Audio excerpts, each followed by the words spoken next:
Comic book. Ink. Noise presents. In a city where silence isn't peace, but compression, control is the ultimate commodity. Night falls, and the screens glow, not with news, but with synchronized messaging. Protests are replayed, but softened, their edges filed down until they're harmless. From a rooftop, Lena, she knows this quiet is a lie. Her phone vibrates once. Narrative lock is initializing. Deep within the spire, a cathedral of glass and steel, the noise engine pulses. This is the heart of the system. Its creator, Rourke, watches monitors labeled trust, cohesion, and belief stability. He believes information is too unstable without gravity, and his engine provides that gravity. Once it's fully active, he says, people won't argue anymore. Dissent will just feel lonely. But every system has a physical weakness. Lena, riding with her rally Mara, knows this. She pores over stolen data, schematics for the engine, a single note, blink anchor required. The engine can't just create belief out of thin air. It needs a face, someone people already trust, to channel the narrative. That face belongs to Jack, a former hero, now a pariah. He sits in a studio prep room. They want him clean, scrubbed of his past, ready to read their script of regret and unity. He knows what comes after he delivers their message. He'll disappear, quietly. He's the anchor, the human soul they need to make the lie work. The lie wasn't the engine itself. It was pretending it didn't need a person at its core. Lena and Mara move through the city's underbelly, through access tunnels humming with the engine's power. They're not heroes. They re-interrupts. Their goal is to sever the connection, to break the signal. But they're running out of time. Jack is walking straight into a trap, and the countdown clock is already ticking. Into studio, a producer tells Jack this will calm people down. Jack counters, or numb them. The executive just shrugs. Same thing. As the live broadcast nears, Lena and Mara hit a security door. Access denied. Lena tries again. Access granted. Informant, a ghost in the system named Saint, has paved the way. He's not helping out of kindness. He's helping out of guilt. Rourke sees it all. He sees Lena breach his security, and he sees Jack preparing to go live.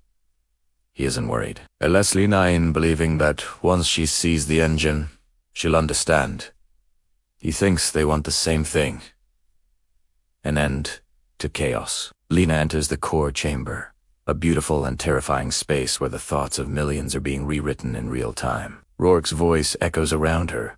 You hate chaos, he says, appearing on a screen. I hate manipulation. Lena retorts. Rourke smiles. Same impulse, different ego. He shows her Jack's live feed. He will anchor belief, Rourke explains. You would have been better. To live light flashes. Jack steps onto the stage. The host speaks of healing, but Jack looks directly into the camera and goes off script. They asked me to apologize, he begins, but apologies are another kind of edit. In the control room, there's panic. The public sentiment graphs, once stable, spike erratically. As Jack speaks, Lena plugs her device into the engine's core. Anchor desync. The system flashes a warning.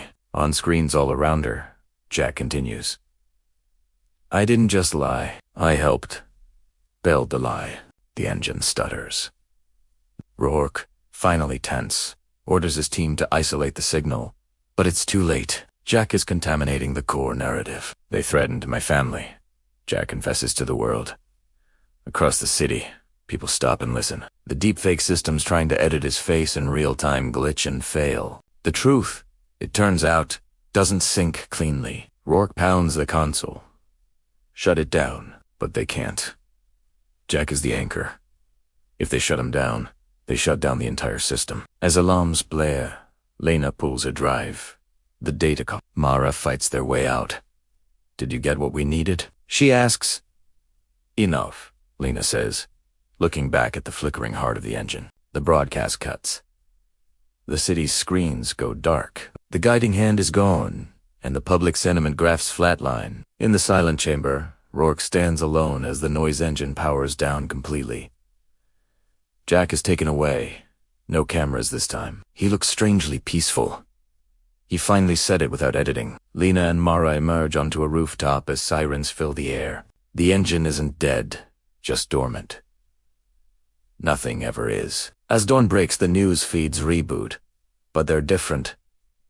Now confused, contradictory, human. Again, people are talking to each other, not staring at screens. Lena watches this new, fragile chaos unfold.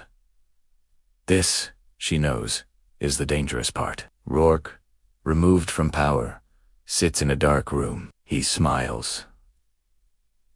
They'll rebuild it. He always do. On a dead screen, a single light blinks. Something survived. Lena opens the final file from her ghost informant. It reads, "Kill switch incomplete." She closes her laptop. The fight isn't over. The engine is quiet for now, but the noise remains. Thanks for watching. To stay up to date with the latest developments in the world of Clean Signal, be sure to subscribe.